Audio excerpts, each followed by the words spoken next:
দিব প্রয়োজনে, কিন্তু সরকারিরা কিভাবে ম্যানেজমেন্ট করে সেটা দেখবে। আমরা এই জ্বালালে রাস্তায় রাস্তায় ঘুরে বেড়াই, আমাদেরকে কেন কোম্পানি আমাদেরকে সুযোগ দেয় না?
আমি আমার বক্তব্য শেষ করছি। আল্লাহ হাফেজ। আসসালামু আলাইকুম। সম্মানিত সভাপতিত্ব করবেন আমাদের সম্মানিত অধ্যাপক আব্দুল আওয়াল।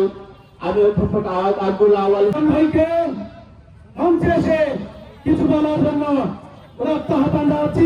সুন্দর দেশে পরিণত হবে ইনশাআল্লাহ। এই দেশটি সুন্দর সুশৃঙ্খল দেশে পরিণত হোক। কৃষকরা এই দাবি কার? মানে আমাদের দাবি খুব তাড়াতাড়ি তারা মেনে নিক। প্রশাসনের দৃষ্টি কামনা করে আমরা আজকে এবং আপনাদের সকলকে প্রয়োজন হলে আমাদের দেশে জিনিস আমরা বিদেশে পাঠাবো ইনশাআল্লাহ।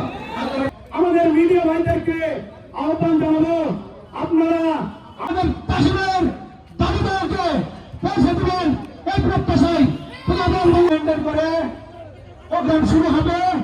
আমরা আজকে ঘোষণা করব। মানে এখন আমাদের আলু নিয়ে অনেক একটা সমস্যার মধ্যে আছি আমরা।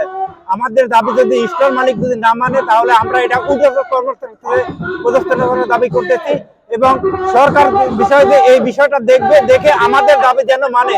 আমাদের দাবি যদি না মানা হয়, আমরা কোলেস্ট্রল জাত করবো না। আলু আমরা যে মাঠে করেছি, এই মাঠে সংরক্ষণ করব, আলু নষ্ট করে দিব প্রয়োজনে, কিন্তু সরকারিরা কিভাবে ম্যানেজমেন্ট করে সেটা দেখবে এবং আমাদের দাবি যেটা সেটা সরকারকে পূরণ করতে হবে। এটাই আমরা যে সকল এখানে কৃষক আছি সবাই মিলে আমরা এটার দাবি নিয়ে এখানে আসছি। আমি 4 বিঘা জমি আলু করেছি, আমার আলু সংরক্ষণ করবো কোল্ড স্টোরে। 4 টাকা ভাড়ার আলু কেন 8 টাকা করলে এই প্রতিবাদ আমরা জানাই। আমরা 100 বস্তা আলু 50 বস্তা আলু আমরা কোল্ড স্টোরে রাখতে চাই, আমাদেরকে দিতে চায় না। কেন দিতে চায় না মালিকেরা? আমাদের এই প্রতিবাদ এই দাবি মানতে হবে। আমরা এই জ্বালালে রাস্তায় রাস্তায় ঘুরে বেড়াই, আমাদেরকে কেন কোম্পানি আমাদেরকে সুযোগ দেয় না? আমি 11 বিঘা আলু করেছি। আমার এই আলু রাখার জায়গা যদি আমরা না পাই, আমরা কৃষক আমাদেরকে লাঞ্ছিত ফেলে, আমাদেরকে বিভ্রান্ত ফেলে এই সিন্ডিকেট তারা করতে চায়। এই জন্য আমরা চাই যেন আমরা কৃষক দেশে বাঁচলে আমরা